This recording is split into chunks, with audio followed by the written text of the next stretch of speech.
Hello, my loves.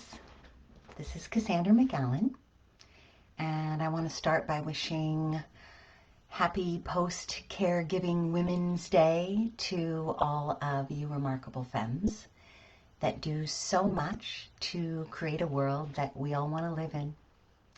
I honor and admire you. So, when I thought about what I wanted to talk to you all about today, I decided to speak on something that several women have recently asked me about during their personal breakthrough sessions following my recent mind-body transformation masterclass. And that was their struggle with being over their healthiest weight. Now, to begin, I want to make it clear that I am not a nutritionist, and I'm not here to tell you what diet will work best for you. I have not been able to easily find the diet that works best for me. I have vacillated between 100 and 200 pounds over the past 40 years. But I can tell you that understanding your body type can be a huge help. And if you haven't spoken to a dietitian or a nutritionist, you really should look into it, as well as making sure that there's no medical condition that's working against you. I am also not a hormone therapist, but I can tell you that getting your hormones balanced if you're over the age of 40, whether you're male or female, can really help, as an excess or an insufficiency in hormone balance can keep you from being successful despite all the other things that you're doing. I know that it has really helped me. So, while I'm not going to talk to you today about the physical issues of being over one's healthiest weight, I do want to talk to you about the mental, emotional, and energetic components of this, which I think I am well versed on. In my 22 years of practice in mind-body medicine, I have worked with a lot of people to help them uncover and overcome the unconscious motivations behind many experiences that make them feel unhappy and in pain. And being overweight can feel no different than other forms of mental, emotional, and physical diseases of the mind and body. In my own personal experience, I feel like I have been on a diet or weight conscious for most of my life. By the age of 14, I was anorexic. And since I recovered from that, which is a different talk, I went the opposite way and I started gaining weight. And I have fluctuated between fasting and calorie counting, powdered foods and powdered shakes, being vegan, vegetarian, doing cleanses, diets like keto, paleo, SCD, Atkins, South Beach, etc. I've also used intense workouts for dancing, high cardio, 7-day a week weight training, you name it. At some point, I've probably tried it. So what I'm going to talk about today is what I found to be the mental, emotional, and energetic connections to struggling with losing excess weight. Many of these examples will be focused more on women because, well, I'm a woman and I have worked mostly with women. But many of these examples also apply to men, as well as people who don't relate to a specific gender expectation or expression. I do know that weight can be a trigger subject for many people.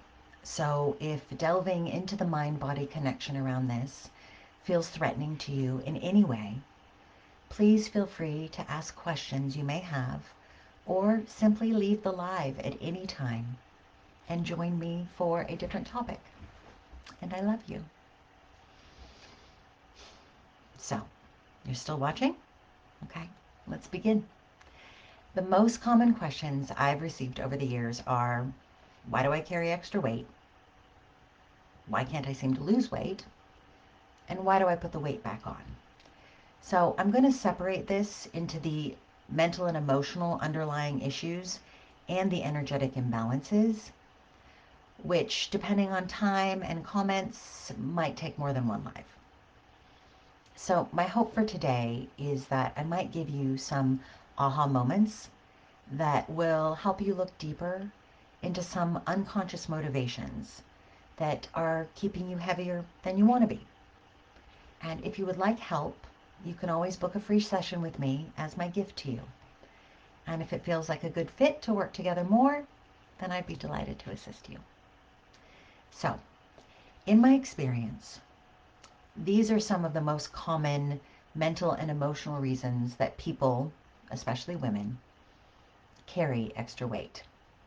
One is a desire to keep others away from them in some way.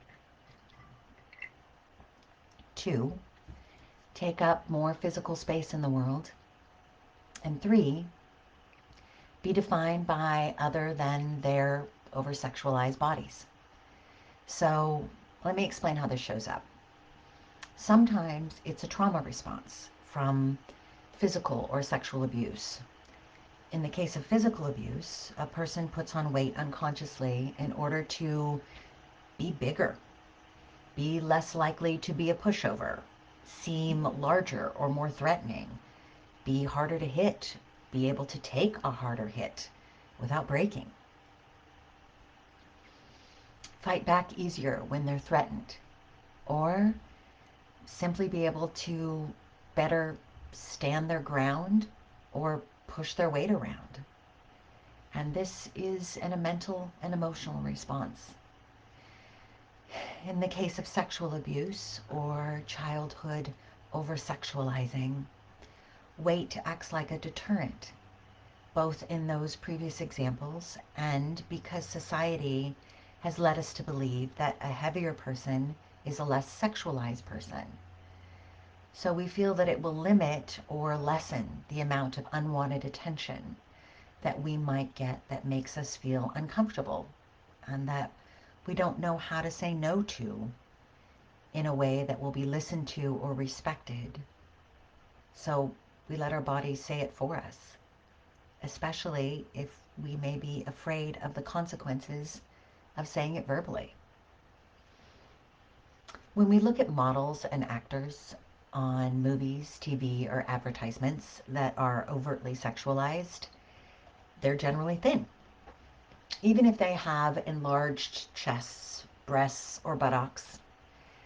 And of course, the porn industry, strippers, escorts, etc., also most commonly employ men and women that have very little body fat, especially around the abdomen. Women, especially those with large breasts or other visual sexualized stimuli who are in jobs or positions in life where they don't want to be seen as just a woman or have sexual jokes made about them and their bodies, also put on weight because based on societal expectations, like I described, it makes them feel more weighty in terms of the positions they hold. And they feel that they're less likely to be accused of sleeping their way to the top or using their sexuality to get the position. Young women who struggle with social anxiety can also gain weight because they don't want to be seen as competition by other women for their husbands or boyfriends. And being heavier makes them seem safer to them. They're less of a threat, more likely to be a good friend than or a co-star in someone else's leading role romance. People also put on weight when they're comfortable in a relationship because they want to show society that they're off the market. And thus they feel like they don't have to tell other people that they're not interested or taken or already in a relationship. Especially if they struggle setting boundaries or people pleasing. They hope that weighing more will speak more for them visually. Women who have had children often keep the weight they gained or put on further weight because it helps people see them as a mother and not just as a woman. It also redirects the energy in their lives from procreation to caretaking. It's a way of visually telling their spouses, hey, I'm focusing on being a warm, squishy lap and a full bosom and a safe place to snuggle. My energy is not on making more babies right now. People also put on weight in a relationship for other reasons, like unhappiness. It's a way to unconsciously say, I don't want you to touch me. It can also be a way to push your partner away if you feel disappointed by them or let down, mistreated, lied to, or hurt. Perhaps you can't find the words, so you use your body as the messenger. So the mental and emotional triggers for being over your healthiest weight most commonly relate to a desire to seem larger in the world, a desire to push others away, and or a desire to transcend a sexualized appearance and be seen instead for the value that your personhood brings. So we're almost at time, and I feel like this is a lot. So I'm going to stop here and go to the comments and see if anyone who happens to be watching right now has any questions for me.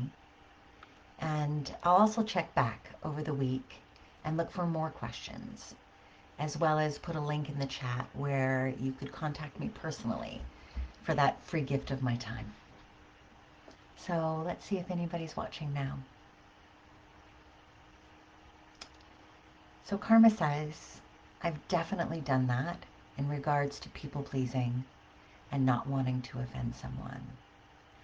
Yeah, it's really common, especially as young women.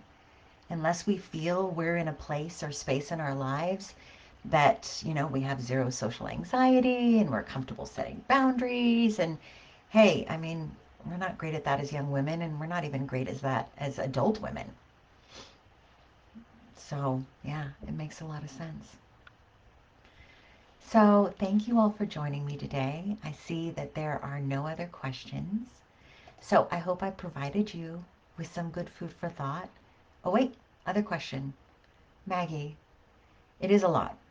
Yes, yes. And that's why I think maybe it'd be best to stop here just to kind of let digest. And you can always come back, right? And watch this again if you want to.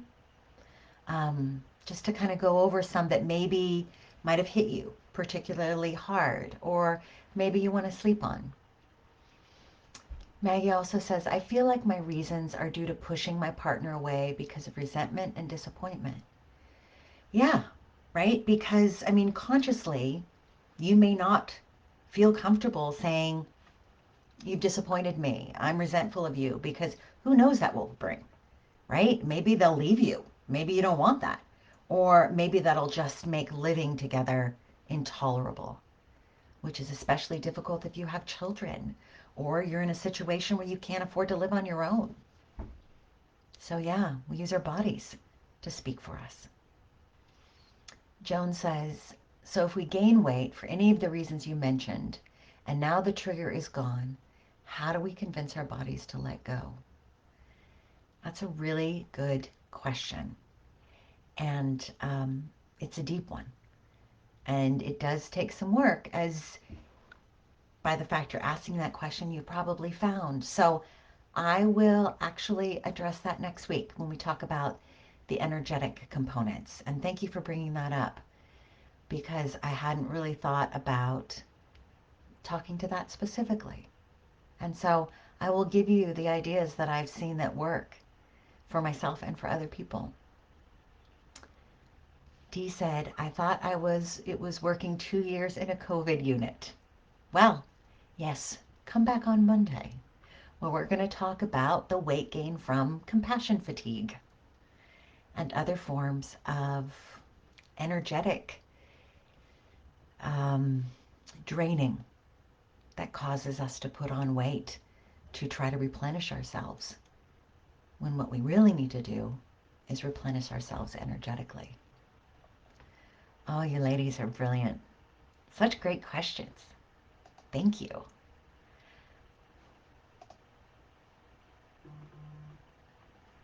So next week, as I mentioned, I'll talk about energetic triggers.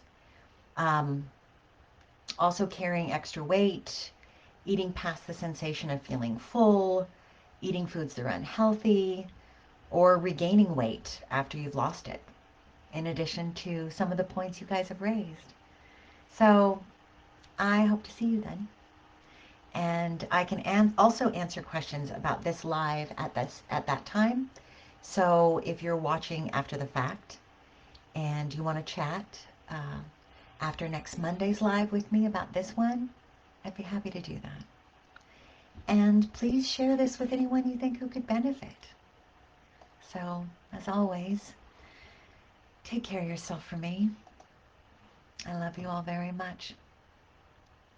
Okay, bye.